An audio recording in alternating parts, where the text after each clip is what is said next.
AP cabinet భేటీ ముగిసిన అనంతరం మంత్రి పార్థసారథి మాట్లాడుతున్నారు. ఐదరుషుద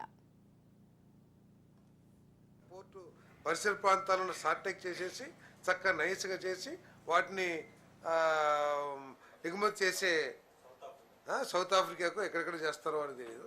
సో దీని మీద తప్పుకోకుండా ముఖ్యమంత్రి గారు అదేవిధంగా ప్రీతమ ఉప ముఖ్యమంత్రి గారు ఇద్దరు కూడా సీరియస్గా తీసుకున్నారు. దీని మీద ఎటువంటి చర్యలు తీసుకోవాలో కూడా సీరియస్గా ఆలోచన చేస్తారు. ఏమండి లేదండి, అంటే ఒక మెగా పోర్ట్ని కేంద్ర ప్రభుత్వాన్ని శాంక్షన్ చేయమని అడుగుతా ఉన్నాం. ఏదైతే ఇప్పుడు మెగా పోర్ట్ ఒకటి బాంబేలో ఇస్తున్నారు. సో కొన్ని లైనర్స్ అంటే పెద్ద పెద్ద షిప్లు కేవలం మెగా పోర్ట్కు మాత్రమే వస్తాయి, అన్ని పోర్టులకి రాలేవయ్యి. సో అటువంటి మెగా పోర్ట్ని తీసుకురావాలని చెప్పేసి కేంద్ర ప్రభుత్వాన్ని ముఖ్యమంత్రి గారు కోరుతా ఉన్నారు. అంటే వాళ్ళు దుగ్గిరాజపట్నంలో ఎక్కడ చూసినట్టున్నారు, అది సూటబుల్ కాదని చెప్పేసి కేంద్ర ప్రభుత్వం రిజెక్ట్ చేసినట్లుంది. ఇప్పుడు ఇంకా మనకి 975 కిలోమీటర్స్ కోస్ట్ లైన్ ఉంది కాబట్టి దానికి తగ్గ అవకాశాలు, దానికి తగ్గ డెప్త్ అన్ని వాళ్ళు సర్వే చేసుకుని వాళ్ళు నిర్ణయిస్తారు.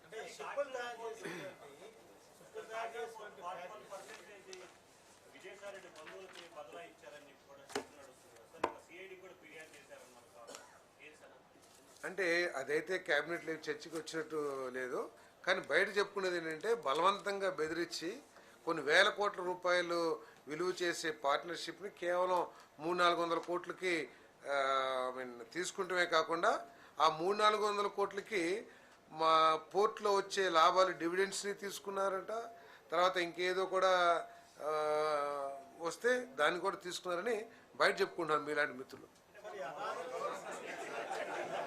అంటే నేను ఎన్నో చెప్తున్నానండి, ఐఎన్పిఆర్ మినిస్టర్గా ఏమండి, అయితే నేను చదవలేదు.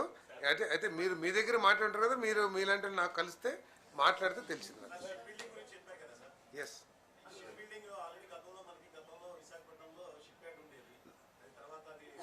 అయితే షిప్ బిల్డింగ్ లేదని నేను అంటలా, ఉండాల్సిన స్థాయిలో మనకు అవకాశాలు ఉన్న స్థాయిలో పెద్ద ఎత్తున ఈ ఇండస్ట్రీ డెవలప్ కావాలనేది నేను చెప్పదలుచుకుంది.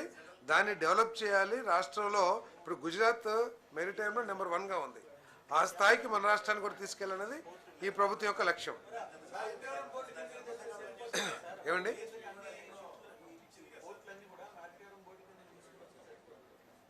మీరు చెప్పారు కదా, తప్పకుండా నేను కూడా ముఖ్యమంత్రి గారు కూడా చెప్పారు, మీరు ప్రజల్లో తిరిగి వాళ్ళు చెప్పే అభిప్రాయాలను మీరు గవర్నమెంట్కి తెలియజేయాలి, తెలియజేస్తే వాటిని సాధ్యాసాధ్యాలను బట్టి మనం కూడా అడాప్ట్ చేద్దాం ఉన్నారు. సో నో డౌట్,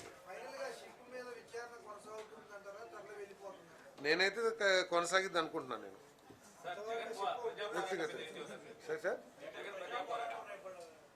ఇందాక చెప్పారుగా, నారాయణ గారు చాలా స్పష్టంగా చెప్పారు. నేను చెప్తే బాగోదు, నారాయణ గారు చెప్తేనే బాగుంటుంది.